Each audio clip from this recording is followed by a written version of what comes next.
My name is David Green. I am an alcoholic. I'm grateful for a recovery date of August 8th, 1994 in Alcoholics Anonymous, and truly grateful to be here with you guys tonight.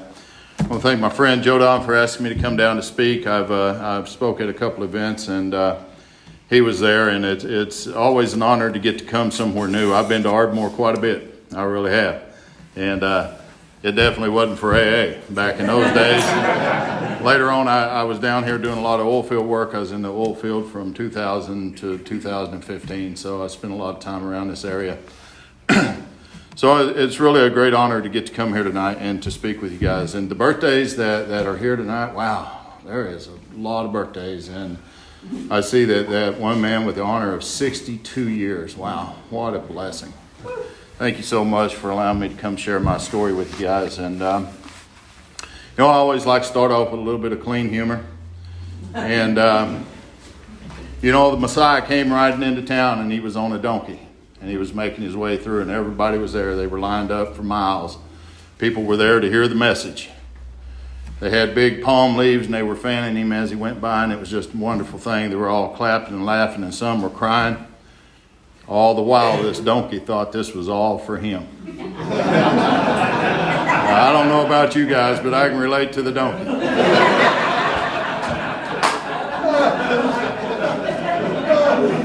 So the moral of that story is that we are not the message, we're just the asses that get to carry it, right?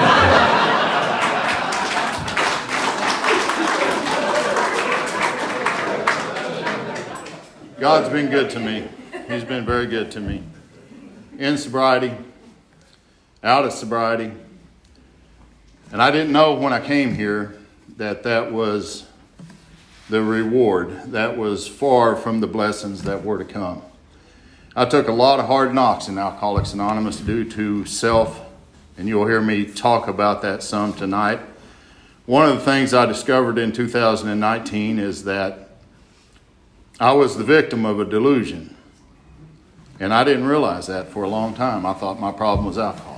I thought my problem was drugs. I thought my troubles were lust and acting out and all this stuff. And that's what was going on in my life. It was. But that wasn't the cause. And see, I didn't understand that at the time. I didn't realize that that's the flea. The addiction or the alcoholism is the flea. It's not the dog itself. And so when I finally get into the big book of Alcoholics Anonymous and I begin to practice that as a way of life, it becomes very clear to me that once that's overcome, then addiction, alcoholism, none of that lives where that's at. The book says we've been placed in a position of neutrality, safe and protected. I didn't place myself there. I took a pretty good beating to get to there. And so I didn't know anything about that at the time. I grew up in a little town called Vian, Oklahoma. It's over on 40. If you headed toward Arkansas, and you'll pass it if you blink your eye. I swear you will. And I grew up with an alcoholic stepfather he was a very mean drunk. When he drank, and I mean he was mean, and he was mean as hell when he drank. And so there was a lot of abuse and a lot of things that went on early in life. And what I didn't realize at the time when this was happening, all I could see is what was in my face. I didn't realize that I was developing a system of thought that would stay with me for the rest of my life. So when I look at self, I look at thoughts, I look at beliefs, I look at concepts and ideas and perception. And this is what was going on. All this stuff was forming and building in me, but I didn't know that's what was going on. So anytime that I'd act out in a negative behavior, it would be because of a thought that had came to me. See, every action is born in thought, and I didn't realize that. And so at the age of 16, I took this man out. I had been sexually abused by some older stepbrothers, and by this man as well. And this is something I would not talk about for many years in Alcoholics Anonymous. I was very ashamed of this. But I had to realize that I was a kid. I didn't have any control over that. I just didn't. I didn't have any power over that, so I was powerless. But what my mind told me is you don't ever tell that story. People are going to look at you as weak. They're going to look at you as a target. And this is going to happen to you again somewhere down the road. So this man continued to abuse me physically until about the age of 15 or 16 years old, whenever I hit him in the head with a stick of wood one morning. And it took him out. And, whenever I walked away from him that day, I thought he was dead. It split his head open. He bled ferociously. And I can remember my mother coming out, and she was very sad. It was just a horrifying situation. And I can remember her telling me that day, "You need to leave. I'm going to call the law." And she did. But what my mind told me that day is he had been abusing me since the time I was a very little boy, and as far back as I could remember, and you never called the law one time. So I developed a deep hate for her that day, and that carried on with me even inside of Alcoholics Anonymous for many years to come. Now, I didn't realize this at the time, but later on, I went to jail, in and out of jail forever. And I just could not get straightened up. And so I met a little lady whenever I was about,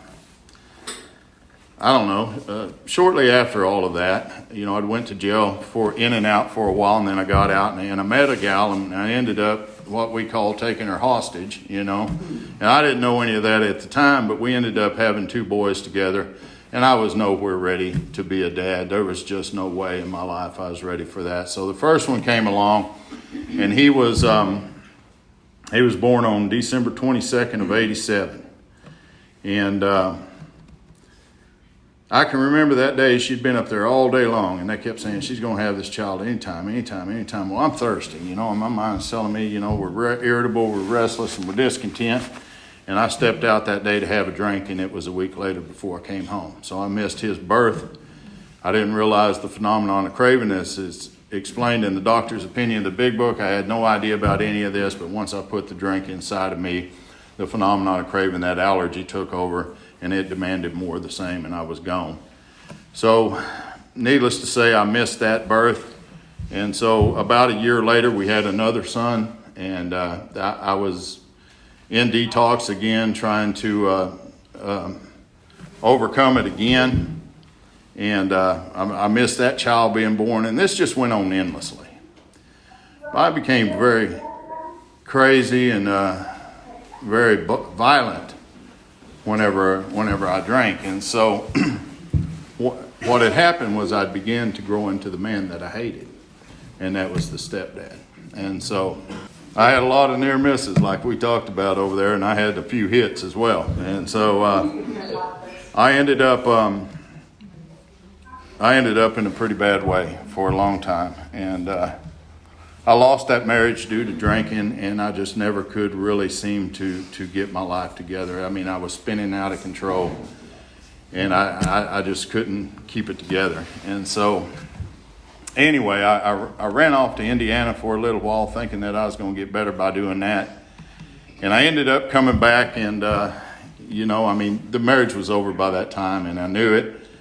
I got out there, and she left me, and of course, I couldn't figure out why she'd leave a guy like me, Somebody that didn't want to work, somebody that wasn't hold a job down very much, wasn't much of a dad, wasn't much of a husband, but I couldn't understand my mind. That's how my mind would work, is that how could she leave someone like me?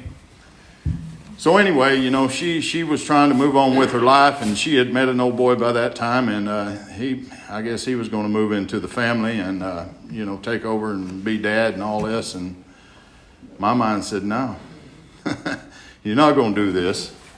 And I can remember I'd been going down to the blood bank there, getting a little plasma drawn out, because that's the only way that I could get any money at that time. And, began to sleep in boxcars and this because she had ran me off, and it went from bad to worse. Well, we captured this old boy one night, and we invited him out for a drink, and he was stupid enough to come out for one, and we captured him. We took him out to the lake, tied him up with duct tape, took a water hose with sand in all the way through it, and just whooped the shit out of him. I mean, bad. And I knew then that I was going to go back to jail, and I was probably going to go back for a long time. So they were looking for me, and I really didn't want to come back to Oklahoma, but I didn't have a whole lot of a choice, so I ended up coming back, and when I did, it went from bad to worse. I remember she come over and she told me that day, she said, what's it going to take to get you out of my life? I want you gone. Well, what do I need to do here? And I said, you're going to have to give me them 2 boys and let me take them back to home. She said, you're a fool. Worse than I even thought you were. And but anyway, she ended up doing it as long as they agreed to come back with my mother, and that's kind of what we did. She set it up. My mother came out, We took a Greyhound bus back. Of course, I'm drunk before I get back there. We get to St. Louis, and they say, whatever you do, don't go around the front of the building. Don't go around there. Well, hell, that's where you go, is where they tell you not to go. So I'll go around to the front of the building. There's a couple of robberies and stabbings going on up there, and it just, it was a pretty crazy place to be, but I survived that, and I got back, and we ended up in Oklahoma, and it wasn't very long till I was right back on that road again and running. And those two boys there, they were with my mom. They didn't have their mom then, and they didn't have their dad, and it was just a bad deal. Well, I picked them up one night. I'd been drinking a lot of whiskey, and I love moonshine whiskey, and we make moonshine whiskey down in my part of the country, and man, I love drinking it. I do. And so I got to drinking moonshine whiskey one night, and I had a mason jar full, and you know, I had a little car. Somehow I came up with a little car, and I was, the woman I was dating at the time had my kids that day, the two boys. And she was like, David, let me keep these kids. Whatever you want to do, but just let me keep these kids. I didn't do that. I can remember going by there and getting those two boys and putting them in the back of the car, and I was chasing her up and down the road in it, just hitting the back of her and hitting the back of her. Those boys were out of seatbelts. It's a wonder they hadn't died. So later on that night, I came to, and I was in an 8-foot canal, nose first, in that little car.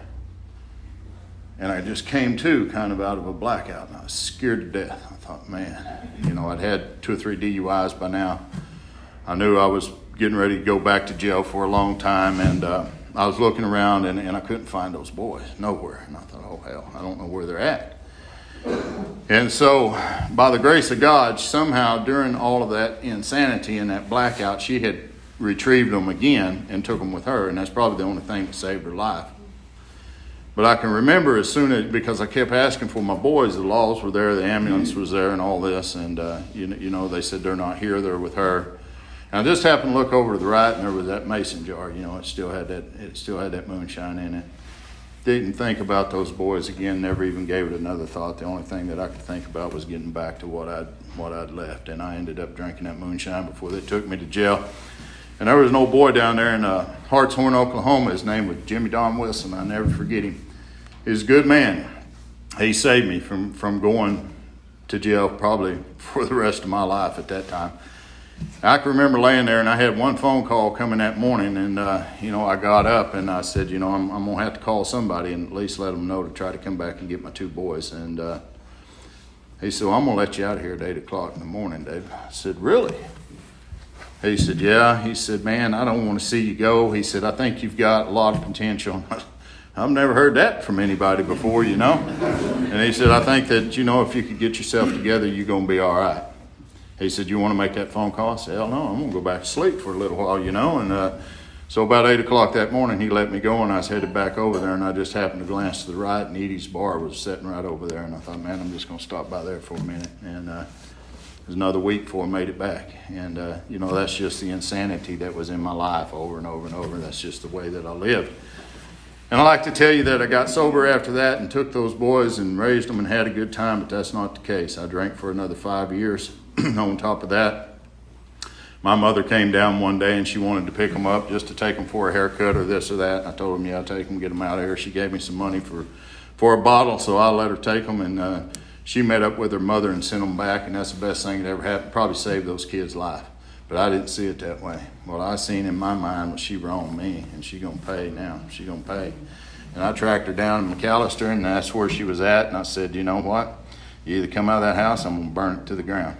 And she didn't come out of that house, and I lit fire to it. And I mean, it was smoking. I mean, they were hot. And so I ran off, and because the law was after me, and so I took off, and I went to Jack Fort Mountains. And that's out there east of Hartshorn. You go down to, or McAllister, you go down to Hartshorn, Oklahoma.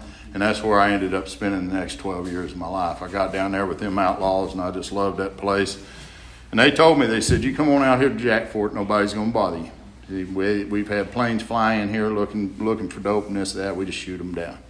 I thought, man, this is home. I love it. So I went in those mountains.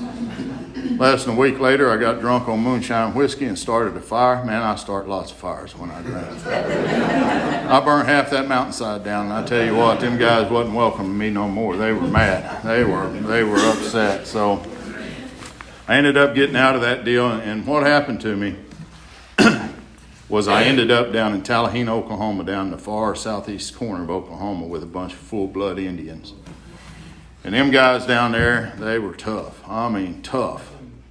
I loved them and I hated them all at the same time. And there was a lot of those guys that really began to, they took me in and they helped me to get sobered up that time. And they really started teaching me a way of life, the Native American. They started teaching me their ceremonies, the sweats and the different things. But there was one of those guys that was Alcoholics Anonymous. And he knew the big book unlike anybody that I'd ever met in my life. And he lived by the book. He talked the book. He was bold with the way that he talked. He talked with authority. He talked with confidence. And he knew what he was talking about when it came to the program. I remember I ended up staying about 6 weeks with him down there. And a miracle had happened to me during that time. I'd started going to the sweats. I really didn't know a whole lot about prayer, meditation, any of that kind of stuff. They began to slowly teach me through the sweat lodge ceremonies. And so I got to where I could pray some because it was very dark in there. You know, there was a lot of heat. That's become a very special ceremony to me even to this day. And so I began to learn to pray some, but I really didn't understand the concept of prayer because, hell, I'm praying for me. You know, I want me to receive all this good stuff. And, you know, our book warns us against that, you know, that a lot of us has wasted a lot of time doing that and it doesn't work, and you can see why. And so, you know, I'm praying for me and this and that. Well, one of them prayers came true. Those boys showed up one Sunday afternoon. My mother had brought them down with the ex-wife, and I remember her telling, I was just floored. I mean, I just couldn't believe it because I hadn't seen them in 3, 4, 5 years by that time. They were big by now. And I can remember her telling me, if you can stay sober and you can keep it together, we will, I'll work with you. I'll let you have a relationship with your sons. And man, that was quite the deal. So anyway, you know, long story short, I ended up leaving there early. I really didn't want to, but I left there early and I went back because the boys were going to be in town less than a week, and so I took that opportunity. And I'm really glad I did because I was set. The arrangement was made as long as I stayed in Alcoholics Anonymous, I came to meetings and practiced the program in the 12 steps and was able to stay sober. She was going to let me have a relationship with the kids, and absolutely I wanted that. I did. And so I began making that journey in Alcoholics Anonymous once I left from that place down there. And I started going to a lot of meetings, but I was not well. I was not well. Sober's not well for a dude like me. It's just not. And they just tell me, you know, just don't drink, come to meetings. That's not good for a guy like me, I promise you. I got a head that wants to fight. I got a head that wants to, all the ladies, you know, it's just like, and so I start getting into a lot of depression and a lot of sadness and a lot of anger and a lot of craziness, and I'm sober. I can't blame this on alcohol now. What's going on inside of me, I don't know. And so anyway, I'm glad that I went ahead and left there, because less than a year later, when I was to go get the boys, one of them drowned in Lake Monroe, Indiana on Memorial Day weekend, and that was in 1995, I think it was. And I've been sober for 9 months, and man, I was mad. I was mad at a lot of people. Mad at me, mad at her, mad at God, mad at everybody, you know. And but by the grace of God, I was able to go out and I was able to attend that funeral, and I was able to stay sober through that. And I can remember coming back, and you know, I had a premeditated drunk going on, and I was going to drink. I just knew I was, and so she threw a curveball at me there. She sent the oldest one back with me. I really didn't want to bring him back, but she had me bring him back, and I did. And I kept him throughout that summer, but I wasn't much of a dad to him. I mean, I was in a lot of sadness and depression and all that stuff that was going on. And so in August, that happened in May, so in August I sent him back. And I remember putting him on a plane at Tulsa International and sending him back. And I thought, you know what? I'm going to drink. Today's the day. I'm going to drink. I've been hurting for a long time in the mind, and I was about 9 months sober at that time. So I was headed to the liquor store, and there was a thought that popped into my head, and it said, "Hey, you remember they told you if you were going to get to the place at some point, you were going to drink, and if you did, you needed to pick up the phone and give them a call." Now, if you call after you drink, there ain't going to be no calling. But you're at a turning point right now. And if you if you pick up that phone, chances are you'll make it. And I remember picking up that phone that day, and I got a hold of that big Indian with ponytail that drug the ground. His nose had been cut off so back on. He'd shot his daddy. I mean, he was my kind of guy. I just loved him. Well, he didn't pull no favoritism in that, and I wasn't his favorite by sure. So I remember talking to him, and I said, "Man, is anybody else there I can talk to?" He said, "No, I'm the only one." He said, I want to give you my condolences about your son." And that was the last condolences he gave. He started in on me then. Going to meetings? Yeah. Reading a book? Yeah. Working the program? Yeah. He said, "You realize that the Fellowship of Alcoholics Anonymous is not the program of Alcoholics Anonymous. You understand that, right?" I said, "Yeah, I understand that." He said, "I hear you down there mumbling under your breath every time they're reading how it works. You got it memorized front to back. You don't even know what's talking about, do you?" Boy, I started to get mad at this guy. I wanted to go back to the condolences, you know. And he said, you know what's on the first page of the big book?" I didn't realize that this had been taught throughout. This didn't originally come from him, but I thought it did. I didn't know any better. I said, "Yeah, I know what's on page 1 of the big book." And he said, "What is it?" I said, "Bill's story." He said, "No, first page, not page 1, first page." No. We went on and on. Finally, he said, "You even got a big book?" And really starting to get upset with this guy by then, you know. Finally, he said, "Open to the first damn page, the first one." And so sure enough, and we all know this, for us have been around for a while, that page is absolutely blank, and he said, "That's what you know about the program, not a damn thing. You know a lot about the fellowship. You're around there running your mouth all the time, but you know nothing about the program of Alcoholics Anonymous." And he said, "If you're willing to shut your mouth and open your ears and pray for an open mind and come see me one-on-one," he said, "I will take you through the program as outlined in the big book of Alcoholics Anonymous, and you will have a transformation of being. And you'll no longer walk stupid." Probably you will, knowing you, but chances are that you can recover. And so, page 18 of the big book, it says, you know, that unless, you know, an alcoholic can grab our attention within the hour, that they're probably going to lose us. And he had my attention, and that day I didn't drink whiskey. I went to see him. And I can remember we sat down and, you know, he began to put me into the big book of Alcoholics Anonymous, and he ran me through it exactly like it's written. And I had an experience, and it was life-changing. You know, he'd taken me through the first 3 steps, and he ended up taking me through the rest. And I can remember we got to page 62 of the book, and he had read the book in depth with me up to that point. And we got to step 3, and we did the 3rd step, and he was jumping on to 4 and 5. I was like, "No, hang on, wait a minute. I want to go back and study the book the way you did in the first 3 steps. I don't want to go on like this. I want to go on like that." And he said, "I can't." He said, "I don't know that. I don't know." At least he was honest enough to tell me. But he said, "I do know a man, and he's going to be speaking at the Midwinter Conference in Oklahoma City, and his name is Charlie. And he runs with another guy, and that guy's name is Joe. And he said, if you want to go and talk and listen to Joe and Charlie, I think that they got what you might be looking for."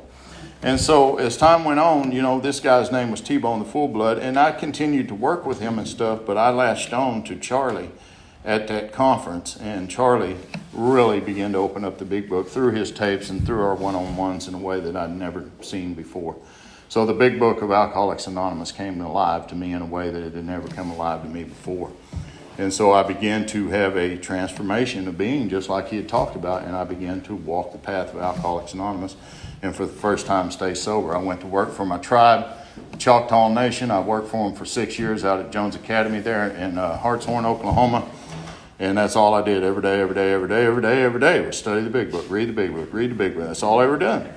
And I worked nights, and once I got my duties done, I was in the book all the time. And so I started going to meetings, and I really began to have a good life. Things started turning around with me. Well, as we begin to recover, something always shows up to take its place.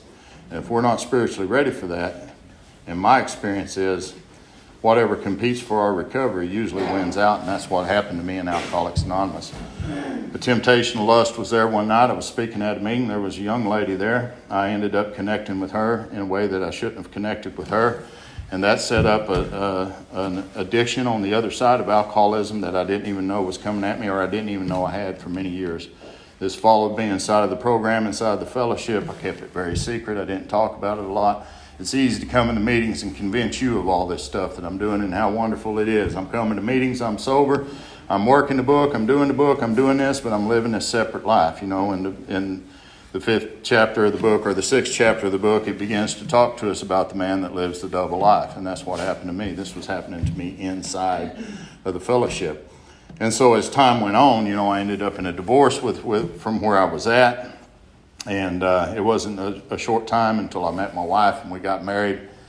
And we had an Alcoholics Anonymous wedding. It was a very beautiful thing. So all the years that I dated her, all the years, the years that we had been married there, all of that stuff went away. I began to walk the program of Alcoholics Anonymous. A couple of years into it, it came back.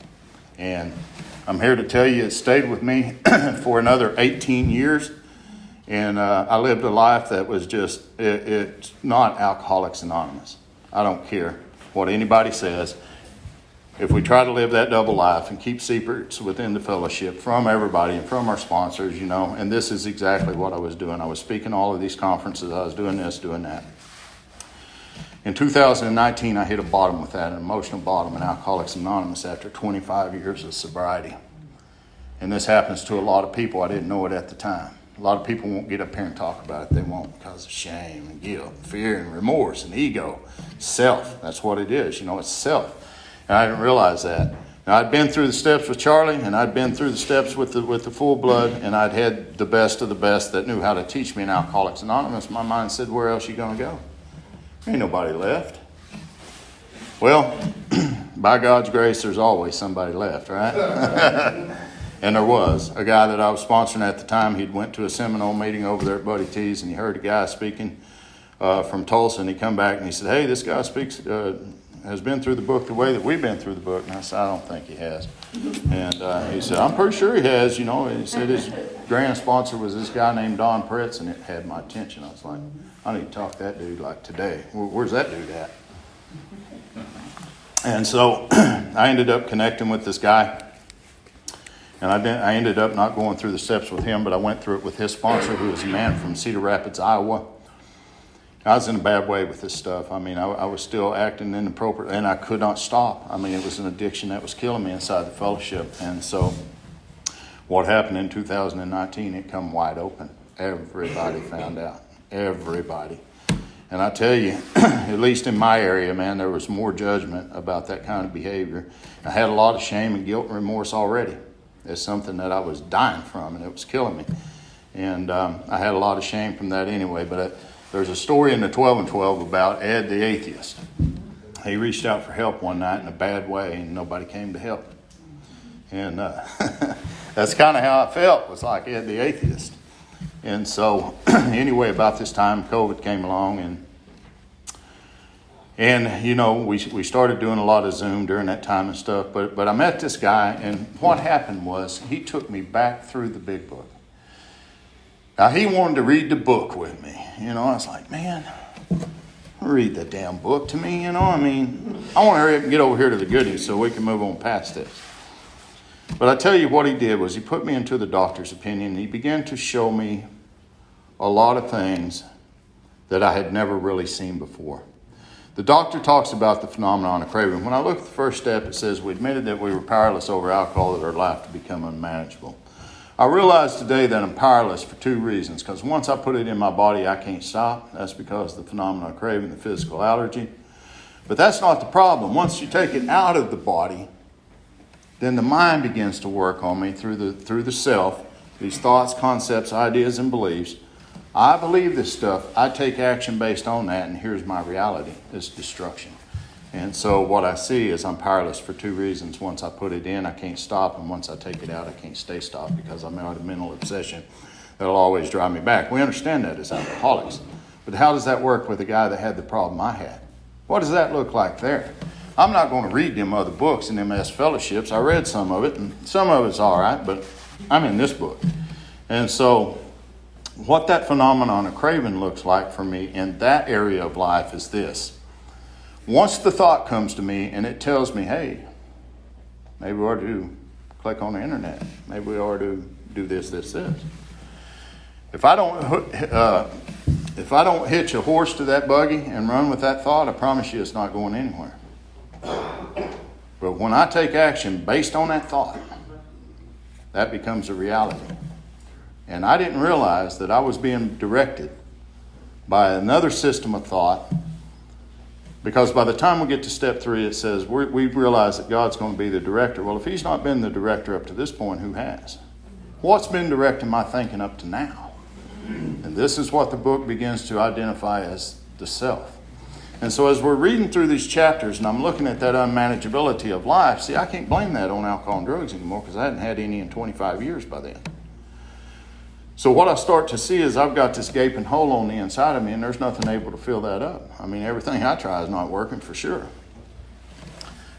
We read through the first 3 chapters, and all through there you'll see ideas, concepts, attitudes, beliefs. You see it over and over and over. You know, he had the idea that he could drink whiskey with milk if only he mixed it with milk. Where would a thought like that come from? After he'd been sober for a few months. I mean, you know, and you read it over and over and over. Fred, you know, a cocktail, I thought a cocktail might be good before dinner. Really? Why would you think that after being sober for a little while? And that's kind of, you know, and I started seeing all this stuff and the insanity that precedes the first drink or the first whatever it may be. And for me, that was many things. So we got into we agnostics. We'd moved through those first 3 chapters of the book, and we got into we agnostics. And what I didn't understand, that there was a few exercises laid out there for the alcoholic. I've never seen that. In all the years that I've been studying, reading the big book with Charlie, nobody ever showed me that. There's an exercise on page 46 of the book, and it says this. It's talking about a starlit night. And what it says is, yet in other moments we found ourselves thinking. Boy, there's the key word, isn't it? When enchanted by a starlit night, who then made all this, there was a feeling of awe and wonder, but it's fleeting and soon lost. So the exercise was a reflection. For me, I needed to sit down and reflect on the times that I absolutely knew that the peace of God had enveloped me in such a way that was beautiful, but there was a thought that came behind it and stole that joy away. She and I was in the Grand Canyon in 2010. That was one of our vacations. We'd went up there. I remember standing over looking at that big hole in the earth that day, and for a brief moment, that awe and wonder like you talked about, man, I was there. It was just there, you know. But there was a thought that came to me, said, you get too close to the edge, you'll fall off this damn thing, and you'll probably never hit the bottom. And it scared the hell out of me, and when it did, it stole that moment from me. So what that did was it set up what was about to happen to me. Was I was going to start watching thoughts. And before I took any action based on those thoughts, I was going to make sure it was the right thought. And so this set that up. We got to page 47. There's an exercise in the book. It says, do not let any spiritual terms that you have may deter you from honestly asking yourself what they mean to you. He had me to take a notebook, open it up. He had me draw a line right down the middle of that notebook, and on the left side he had me to put spiritual concepts, and on the right he had me to put what these meant to me. Now, I didn't need to look up the definition of the word to see what it meant. What did these mean to me? So one of the big things that I'd had trouble with all my life was Christianity and the way it was presented to me. Jesus Christ, Holy Son, all this, favorite son, all this stuff, Holy Ghost, I just hated that. Anytime anybody said that in jail, I'd beat them to death. It's like, I don't want to hear that crap. Get that crap out of here, And so what I did was I started looking at that. What does this mean to me? And what I'd been taught as a kid, at least, is, that all of this stuff happened to Christ and this, and it was my fault, and, and I'd never be worthy and all. I don't want to believe that. But here's what I found out through doing that exercise. It wasn't so much of what happened. It's how they presented it to me. That's what I couldn't accept. And the book says that we don't need another's conception. Your own conception, however limited that may be, is enough to sufficiently make the approach and effect the contact with him. And I started seeing right away at that point, wait a minute, this is exactly where I've went wrong all these years. You see, the second step says we came to believe. Came to? Hell, that's past tense. I came to believe as a kid. That step's not about believing in God. That step's about getting rid of the beliefs that I have that block me from the power of God. Those were the things it's talking about. It says we come to believe that a power, not in a power, that a power greater than self. I took the word I off there. I don't associate me with self anymore. Could restore me to sanity. I ain't talking about drinking. I've been sober for a long time by now. But I've got some insane beliefs that's blocked me from a spiritual way of living, and it's brought other illnesses to me, and now I'm dying inside the fellowship, and I can't get rid of it.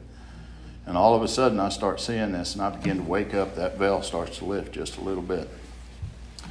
We move into the third step, and it says, we made a decision. Well, I make a lot of decisions, but if I don't take any action based on that decision, it's just a decision. That's all it is. We made a decision to turn our will. He told me this is your thinking and our lives. That's your action over the care of God. You're not giving anything to God. You're turning it over the care of God, and what you're turning over is your thoughts and your actions. Because this is what's defeated you, your thoughts. They have become actions. And this is what you're turning over to God as you understood him, not as you understand him. What I understood at 1 year was different at 5. What I understood at 5 was different at 10, 15, 20, 25, now 28. What I've understood has grown as I've grown. It's not God as I understand God, it's God as I understood him. I don't need to practice something I understand. I just don't. And so I remember taking that third step with him, but if you read the directions very carefully in the book from 60 to 62, it really begins to talk about the self. Now we're going to see what the problem is. Each person is like an actor who wants to run the whole show. I'm not the actor. I'm like the actor. I'm not the actor. I just think I'm the actor. And he starts to, it says, we were a prey to misery and depression. How the hell is that possible? I'm a prey? I thought I was the predator there, Joe. I thought, they said, well, hell you are. I said, no, I ain't. I mean, I've taken actions based on that, and I promise you that I'm responsible I'm accountable for every action I ever took. But I'm damn sure not responsible, because there was something else governing my thinking, and I didn't know that. I did not. We have made decisions based on self that later put us in a position. We made decisions. We, self, and us. That's not the same. One is singular, one is plural. Figure it out. We've made decisions based on self. Not on lust, not on alcohol, not on drugs, on self. And that put me in the position to be hurt. Of course it did. I took action based on those thoughts. Absolutely it did. But I didn't realize it at the time. The book says, though he usually doesn't think so. And so I'm like, wow, yeah, that's cool. It's like I was reading a new book all of a sudden. I found out that the third step decision is not on page 63 in the prayer. It's on page 62. It says, next, hereafter, in this drama of life, we decided. That's a decision. That God was going to be the director. And for the first time, I seen what had been directing my thoughts all that time. It was self. And so I made the decision there. I confirmed the decision in step 3 when I said the prayer. And notice how the prayer goes. God, I offer myself to thee. That's an offering. That's a covenant that I'm going to make with God. To build with me and do with me as thy will. He told me to be damn careful before you say that. Because you're asking him to do whatever he wants, not what you want. But notice what the prayer says. Relieve me of the bondage of self. It doesn't say relieve me of the bondage of lust, alcohol, drugs. Self. Wow. Don't even do it for my sake, but so I can better do your will. Take away my difficulties, not for me, but so that victory over them I can bear witness to others I will help of your power, love, and way of life. That's not my way of thinking. Something has to change there. He said, I want you to remember there is no amen at the end of step 3. Do not say amen, because any time that you close out a prayer spiritually, we say amen. Do not say amen at the end. I mean, it just kept pounding that in my head. I was like, all right, damn it, I won't say amen at the end of the prayer, but I got to ask why. He said, of course you do. You always got to ask why, don't you? Self needs some understanding. He said, everything we do moving forward is going to be done with prayer and action, prayer and action, prayer and action. No, not just prayer.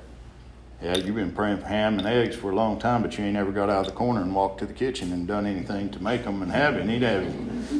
He said, it's no different here. You can pray for lust to be gone all day long, but until you get off your ass and get with some people that's been through what you've been through and go through this work and start trying to help them to do the same. He said, I promise you, nothing's going to happen. You're going to stay the way you are. And he was exactly right. We went from that prayer, and the book says we thought well before taking this step, making sure that we were ready, that we could last abandon ourselves to him. Abandon myself. Take my off of that. Abandon self to God. And that's exactly what happened. You hear that crap in the fellowship all the time. Oh, you got 3 frogs on a log. One decided to jump. How many's left? No, still 3. He just decided. My book don't say any of that crap. None of it. It says that we could last abandon self to God. You think well before taking this step, making sure you're ready, because we're going into action, buddy. And I thought, well, and I went back to him and I said that prayer. We dove into inventory. We read through the rest of that over to inventory. And here's what got me. This is where I really started seeing what was going on. It said we made decisions based on self, and this is what's put us in the position to be hurt. It says we're going to consider its common manifestation. So I want to see how self manifests. It says resentment's the number one offender from it. Talking about resentment, which is a common manifestation of self, stem all forms of spiritual sickness. See, I thought my spirit was sick. My mind kept telling me, your spirit's sick. That's not possible. My spirit is God. That can't be. If my spirit is sick, there's no hope. I'm done. Well, the book says right there that we're spiritually sick. It says, resentment's the number one offender from it. Talking about resentment, stem all forms of spiritual sickness. When that spiritual malady is overcome, we straighten out mentally and physically. For not only have we been mentally and physically ill, we have been spiritually sick. Not because of the spirit, because of resentment, which is a common manifestation of self. I suffer from a spiritual illness because of a human condition, and it's called self. And boom, the light came on right there. I got it. For the first time in 25 years. It's like, God, wow. And the veil lifted, and I woke up, and what happened was I started working through that inventory, and here's what I noticed. I used to run around saying, this is who I am, this is who I am, this is who I am. That's not who I am. That's who I'd become based on a narrative that was given to me by a different system of thought. I took action based on that, and here's my reality. It's looking me in the face on paper. All the destruction that I left behind, this is it. Why? Because I took action based on a thought. Now, when I go to step 10, and I work it the way the big book's got it outlined, and I do today, I'm going to catch that thought before it ever becomes an action. And now I'm going to turn in a different direction. I'm going to turn to God. I'm going to admit it. I'm going to confess it. I'm going to ask for it to be removed. And the biggest thing about that is I'm going to turn my thoughts to someone I can help. Hell, I ain't even got to help no one. But the book says that I must turn my thoughts. Turn my thoughts. Why? Because that's what's killing me. It's my thoughts. And so we went through that inventory. We did the resentments. We got to the fears. I come back. I don't know. I had 80 or 100 fears. He said, we're going to narrow them down to 12. He said, really? And he said, yes. I said, why? He said, because them are all surface fears. We need to get to the root.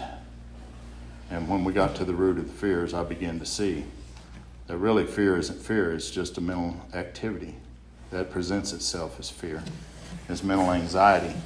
And so I started uncovering this and discovering it. And I'm doing exactly what the book says. And I begin to pray. And these fears start slipping away. We get into conduct. And, oh, I'm dreading this. Oh, my God. Because that's going to be a long one. And I know it. I come back with all them names. He said, what's that for? Well, that's what I've done. I mean, that's who I've done it to.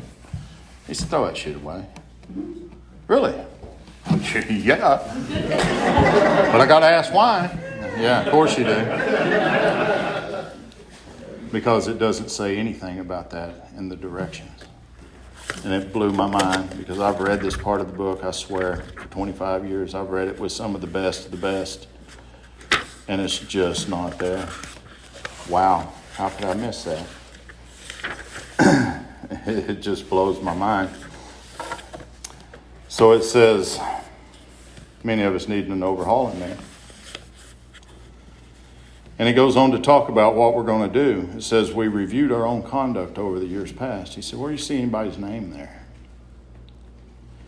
I said, but my man, I've heard a lot of people. He said, we're going to get to that, but not here. We reviewed our own conduct over the years past. Where have we been selfish, dishonest, inconsiderate? Whom have we hurt? You guys know the questions. Unjustifiably aroused jealousy, suspicion. He said, I want you to write about your conduct from the time that you remember to now. No names, the conduct. I want you to look at your selfishness. I want you to look at your dishonesty. I want you to look at your inconsideration. And when I started seeing those things, here's what I uncovered in that inventory. That's a gratification for self. I want to self-gratify and medicate through that behavior because I don't know what's driving that insanity, and I got to have a way to medicate it. You see, lust and acting out is not the problem any more than drinking alcohol is the problem. If drinking alcohol was the problem, then when I quit drinking alcohol, I shouldn't have had any more problem. When I quit acting out, I shouldn't have had any more problem. But why does this keep showing up, beating the hell out of me? Until I can't take it anymore, and I got to reach for that again to overcome it. And this is what I started uncovering. I can remember, spent all day with that guy, reading that fifth step after I'd wrote all that stuff and read it to him.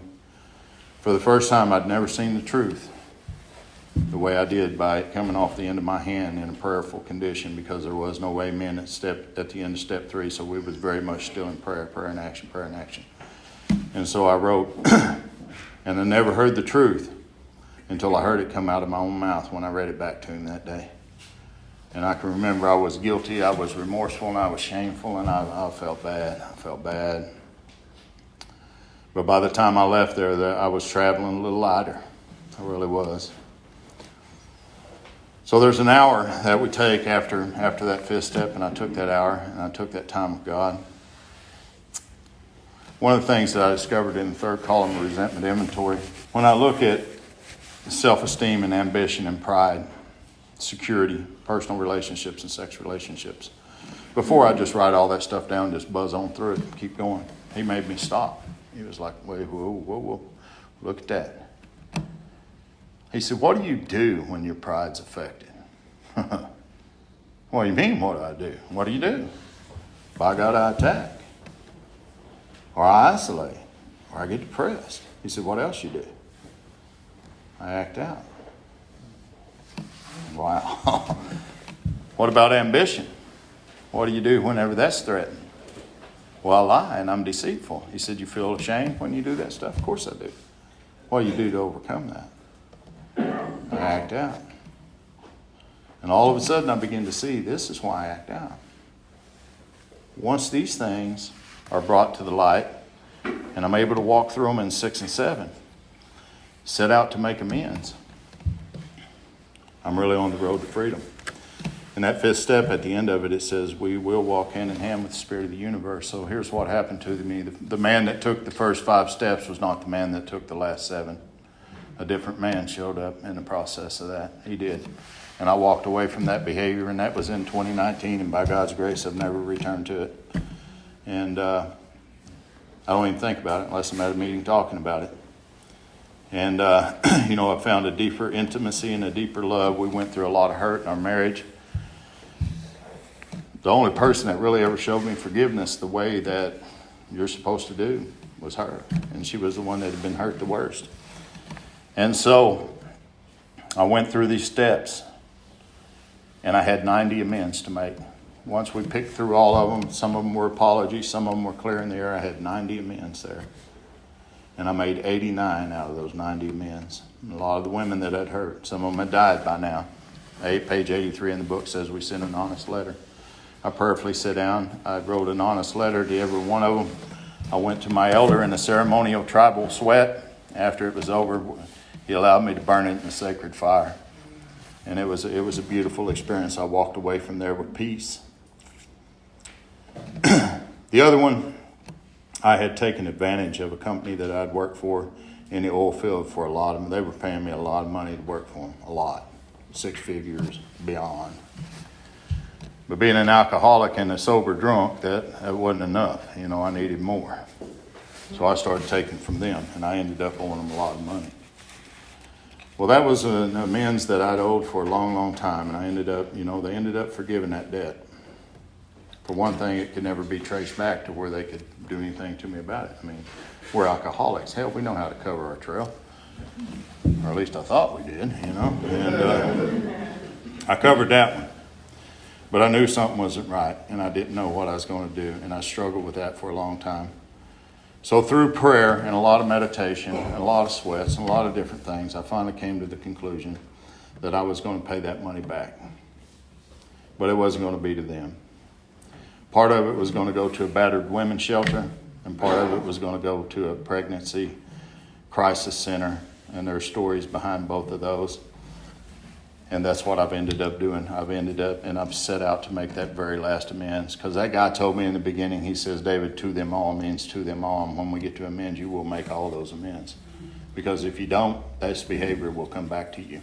It will. And you know it. And I knew it. And so I set out to make them all. And I'm still in the process of making that last one. Step 10 and 11 is the most beautiful steps in the program for me today. Page 84 of the big book lays it out beautifully. It says, continue to watch for selfishness, dishonesty, resentment, and fear, and I add the word lust. I'm going to watch for this. Now I'm watching my thoughts. They're not watching me, I'm watching them. And so when this comes up, it tells me right away that I need to ask God to remove it. It says at once, not after a while, not when I talk to my sponsor, not even right by God now.